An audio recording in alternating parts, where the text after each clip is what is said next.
So let's talk a little bit about iron and bacteria. So iron is actually used as a fuel source for bacteria inside of our body and intestinal tract. And interestingly, when we get a bacterial infection, our levels of ferritin will increase and our levels of transferrin will decrease. Transferrin is the protein that takes iron around the body. And ferritin is a marker of how much iron we have in storage outside of the bloodstream inside of cells. And when we get any sort of bacterial infection, our ferritin levels will increase and our transferrin will decrease. And this is actually a mechanism to take the iron out of the bloodstream and put it into storage. Thus, these bacteria cannot use iron as a fuel source to replicate. So if you go to the doctor and you have very low transferrin and very high ferritin, it's a fairly strong indicator that you have some sort of pathogen or infection.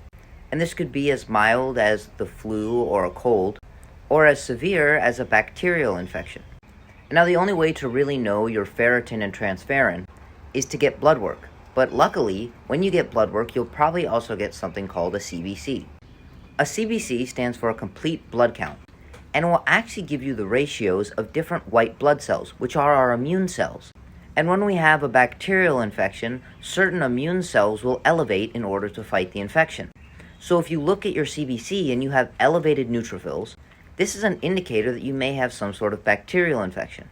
So if you have a low transferrin but high neutrophil, this is a very strong indicator that you have some sort of flu, virus, or other pathogen.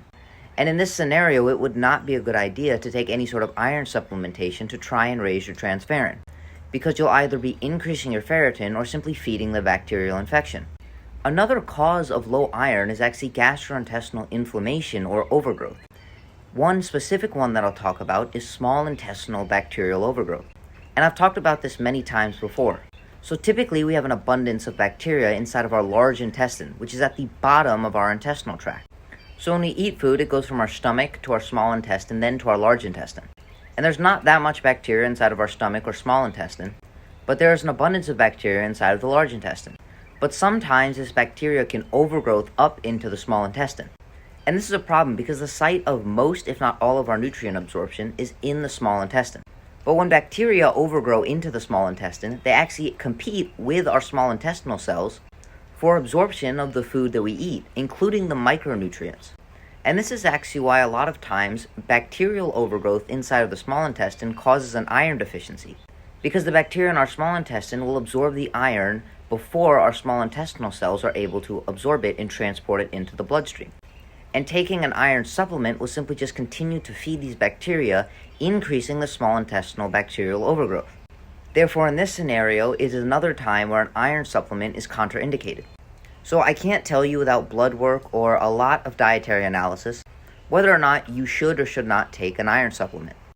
So if you want to learn more, feel free to message me. But if you are taking an iron supplement and your transferrin levels are not increasing, and your ferritin is either increasing or staying the same, there's a very strong chance that you're actually feeding this iron supplement to some sort of bacteria within your body, whether that be a bacterial infection or some sort of small intestinal bacterial overgrowth. And now the last cause could actually be you're eating foods that are iron inhibitors. The most common being phytates, which are going to be found in a lot of vegetables, beans, and legumes, and tannins, which are actually going to be very abundant in coffee and tea. So if you're actually deficient in iron, you would want to take it on an empty stomach, specifically with vitamin C, because vitamin C will increase iron uptake. But let's say you have some sort of bacterial infection. While I wouldn't recommend taking any sort of iron supplementation whatsoever, if you still want to enjoy iron-rich foods like oysters, potatoes, and red meat, actually purposefully eating foods with tannins or phytates could actually help you reduce iron absorption. However, it won't be specific to iron and will reduce the absorption of other vital micronutrients.